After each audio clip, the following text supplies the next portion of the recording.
The Ministry of Communication, Department of Telecommunications, Wireless Planning and Coordination Wing will hold examinations for award of Radio Telephony Restricted Certificate of Proficiency and License. Hello friends, मेरा नाम है सोनू। स्वागत करता हूं मैं आपका YouTube channel DGC updates में। Friends, जैसे कि आप जानते हैं कि RTR एग्ज़ामिनेशन का शेड्यूल फॉर ईयर 2022 रिलीज़ हो चुका है और इस वीडियो में आप सबको मैं एग्ज़ामिनेशन देने वाले हैं उन सबको पूरा शेड्यूल और dos and don'ts before filling the RTR examination के बारे में बताने वाला हूं, तो वीडियो के अंत तक बने रहिए। चलिए शुरू करते हैं। The ministry of communication, department of telecommunications, wireless planning and coordination WPC wing conducts examination for award of radio telephony restricted certificate of proficiency and license to operate in the aeromobile services under the Indian Wireless Telegraph Rules 1954 and subsequent amendments made thereafter as mentioned in the table thereafter। अब ये basically जो column दिया गया है इसके अंदर schedule दिया गया है। जैसे 4 शेड्यूल दिया गया है, मुंबई, चेन्नई, न्यू दिल्ली, हैदराबाद एंड कोलकाता। तो सबसे पहला एग्ज़ाम जो होने वाला है चेन्नई में होने वाला है। चेन्नई के फॉर्म्स जो फिल होने वाले हैं it's going to be from 7 May. जो लास्ट डेट होगा फॉर्म पहुंचाने का सेंटर में वो होगा 21 मई 2022। चेन्नई के लिए याद रखना। सेकंड जो सेशन होने वाला है वो न्यू दिल्ली के लिए होने वाला है। उसके जो फॉर्म्स भरे जाएंगे वो 15 जून से 30 जून तक भरे जाएंगे और उसका एग्ज़ाम होगा अराउंड 22 अगस्त। यस, जून जुलाई अगस्त, यस 22 अगस्त। सिमिलरली जो थर्ड सेशन होने वाला है उसके बाद होगा हैदराबाद में एंड उसके फॉर्म भरे जाएंगे 15 अगस्त टू 30 अगस्त, जो चेन्नई के लिए फिर से होंगे, ठीक है। और हार्ड कॉपी चेन्नई में भेजे जाएंगे, करेक्शन, और हैदराबाद के लिए होगा बट उसके हार्ड कॉपीज़ चेन्नई में फिर से भेजे जाएंगे, ठीक है। फिर फोर्थ अटैम्प्ट जो होने वाला है इस ईयर में वो दिसंबर में होगा, जो कोलकाता का अटैम्प्ट होगा और उसका फॉर्म्स जो भरे जाएंगे 15 अक्टूबर टू 30 अक्टूबर और इसके एग्ज़ाम्स हो जाएंगे अराउंड 12 दिसंबर से स्टार्ट हो जाएंगे। सिमिलरली सेकंड पॉइंट में क्लियरली मेंशन किया जाता है कि ये जो डेट्स ऊपर दिए गए हैं ये टेंटेटिव हैं, जो कभी भी चेंज हो सकते हैं। तो एडमिटेड कैंडिडेट्स जो होंगे, जिनके एडमिट कार्ड आ चुके होंगे, उनको हमेशा डिपार्टमेंट ऑफ टेलीकम्युनिकेशन वेबसाइट पे करेक्ट डेट्स डाल के बता देती है या फिर उनके मेल पे भी कभी कभी आ जाता है, ठीक है। और एक इंस्ट्रक्शंस यहाँ पे दिया गया है कि all the candidates, examiners, coordinators and other staff associated with the examination are directed to follow the COVID-19 guidelines SOPs issued by the Ministry of Health and Family Welfare from time to time। जैसे कि अभी Covid तो फ़िलहाल कम हो चुका है, लेकिन फिर भी अगर जो कोविड प्रोटोकॉल्स अगर जो कहीं फॉलो किए जाते हैं तो हम लोग को फॉलो करना होगा। जैसे कि डबल डोज वैक्सीनेटेड होना बहुत कंपलसरी है, ठीक है, और मास्क वगैरह पहन के बिल्कुल जाना है। All concerned are also advised to follow the instructions issued by department of telecommunication, wireless planning and coordination wing attached at Annex 1। Candidates have to fill an undertaking attachment at Annexure 2 before reaching the centre. जैसे कि Annexure 1 है वो COP form 1 है, तो वो कैसे fill करना है ये ऊपर जो लिंक आ रहा है इसके ऊपर आप इस वीडियो पे क्लिक करके आप चेक कर सकते हैं। मैंने इसका भी वीडियो बना के अपलोड किया है अदर चैनल पे। सिमिलरली जो Annexure 2 है वो COVID-19 का डिक्लेरेशन फॉर्म है, उसको भी फिल करके हमें जाना है सेंटर पे।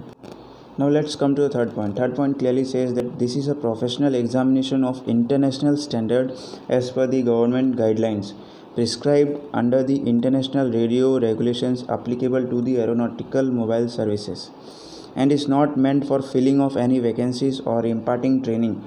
Those who qualify by virtue of meeting requisite standards of performance are granted a certificate and license। इसमें क्लियरली मेंशन किया जा रहा है कि ये जो एग्ज़ाम हो रहा है कोई वैकेंसी फिल करने के लिए नहीं किया जा रहा है, राइट। इससे जो कैंडिडेट्स पास कर पा रहे हैं, जो क्लियर कर पा रहे हैं पार्ट 1 पार्ट 2, उनको एक सर्टिफिकेट और लाइसेंस दिया जाता है, जो कि उनको लाइक अदर जॉब्स जैसे कि एयरपोर्ट में अगर जो लाइसेंस, जैसे एविनिक्स का स्टाफ होगा जो एमी बैकग्राउंड से हो तो आपको लाइसेंस के लिए RTR की ज़रूरत पड़ती है। सिमिलरली अगर जो फ़्लाइट क्रू हो तो आपको फ़्लाइट क्रू को तो RT कंपलसरी हो जाता है, उनके फ़्लाइंग के लिए भी कंपलसरी हो जाता है। अगर जो उनके पास RT नहीं है तो उनको फ़्लाइंग भी नहीं दिया जाता है।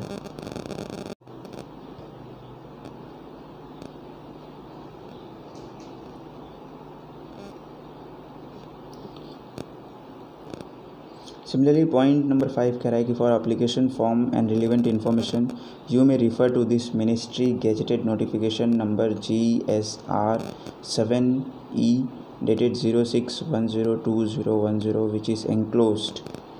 Okay.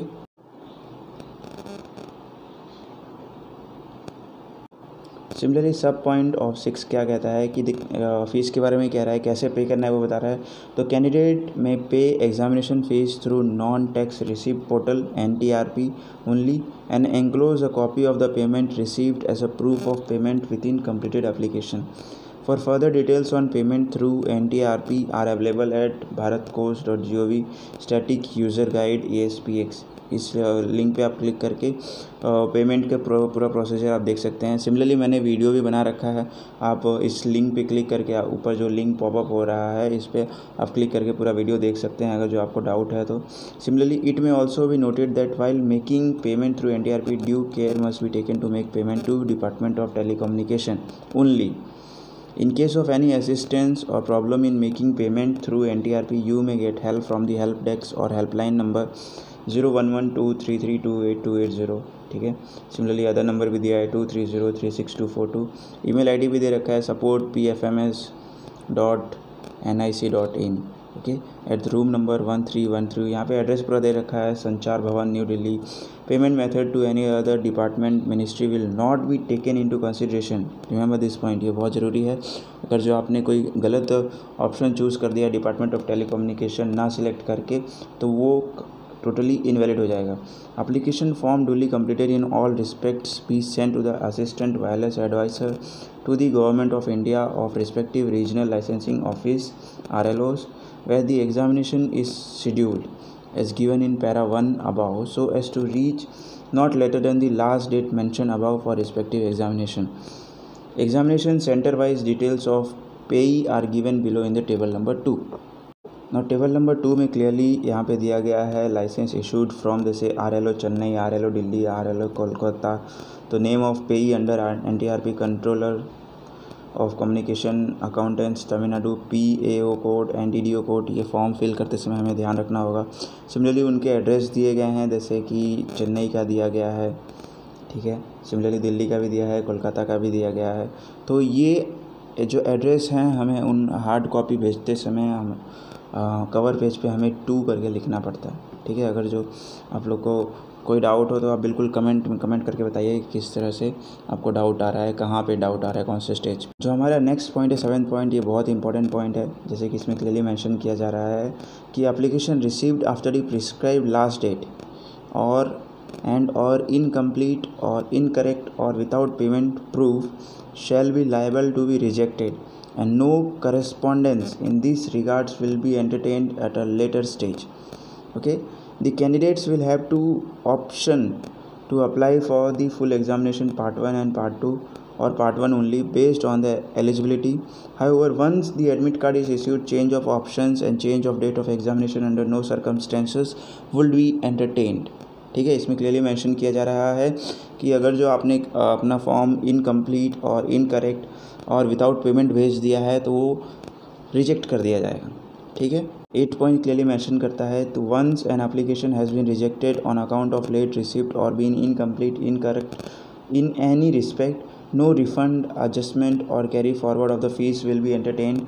Candidates will not be permitted to change the examination centers after giving option once in the application form. ये पॉइंट बहुत इंपॉर्टेंट है। जैसे क्लियरली इसमें कहा गया है कि अगर जो एक सेशन में आप पास नहीं कर पा रहे हो तो आपने जो फ़ीस पे किया है 500 रुपीज़ पे किया है भारत कोश में, क्या वो कैरीड फॉरवर्ड हो जाएगा नेक्स्ट एग्ज़ाम के लिए? जैसे अगर जो नेक्स्ट एग्ज़ाम न्यू दिल्ली में हो रहा है तो वहाँ पे वो सेम फीस अप्लीकेबल होगा? तो नहीं, इसमें क्लियरली मेंशन किया गया है कि it will not be carried forward. Similarly 9th point क्या कहता है कि the ministry does not recognise or approve any institute or flying clubs for the purpose of training, tuition or coaching etcetera. The examination may if necessary be held at an institute in which case the said institute will be merely the center venue of the examination and this is no way whatever confers any referrals, treatments, recognitions, approvals, recommendation of any kind by the ministry to any institute or flying clubs। इसमें clearly mention किया जा रहा है कि ministry किसी भी institute or flying club को training tuition coaching करने का अप्रूव नहीं करती है, ठीक है। अगर जो जैसे बहुत सारे इंस्टीट्यूट्स हैं वो आपने कहीं से भी कोचिंग किया होगा RTR का, ठीक है, वो गवर्नमेंट कोई अप्रूव नहीं करता है, ठीक है। वो प्राइवेट इंस्टीट्यूट्स होते हैं जो आपको कोचिंग दे रहे हैं, ठीक है, और इसको WPC या फिर DGCA रिकॉग्नाइज़ नहीं करती है, ठीक है। इसमें आप रेफरल्स, रिकॉग्निशन, अप्रूवल्स, रिकमेंडेशंस वगैरह नहीं चलता है कोई भी इंस्टीट्यूट का एग्जामिनेशन में।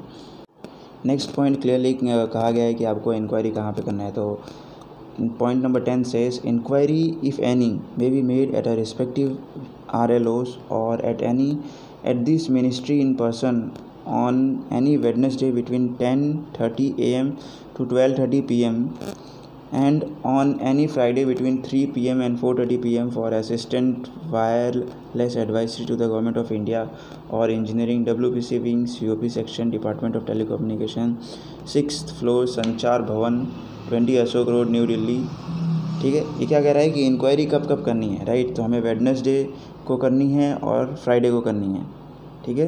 कोई भी इंक्वायरी करनी है उस दिन ही ये लोग रिस्पॉन्स करेंगे, रेस्ट डे से ये लोग रिस्पॉन्स नहीं करेंगे। वेडनेसडे को भी टाइमिंग है 10:30 AM to 12:30 PM।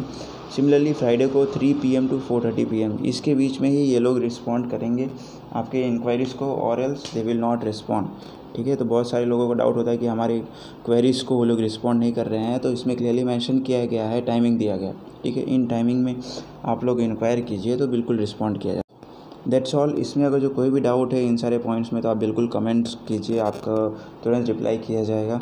और फॉर्म भरते समय जैसे टू फॉर्म लिखते समय किसी को डाउट है या फिर हार्ड कॉपी कैसे सेंड करना है, इन सब में किसी को डाउट है तो बिल्कुल मैसेज कीजिए, कमेंट कीजिए। आप मेरे इंस्टाग्राम पे भी मैसेज कर सकते हैं, आपको बिल्कुल रिप्लाई किया जाएगा। और लास्ट में आपसे यही कहूँगा कि अगर जो आप अभी तक आपने चैनल को सब्सक्राइब नहीं किया है तो लाइक शेयर सब्सक्राइब कर दीजिए। धन्यवाद। जय हिंद।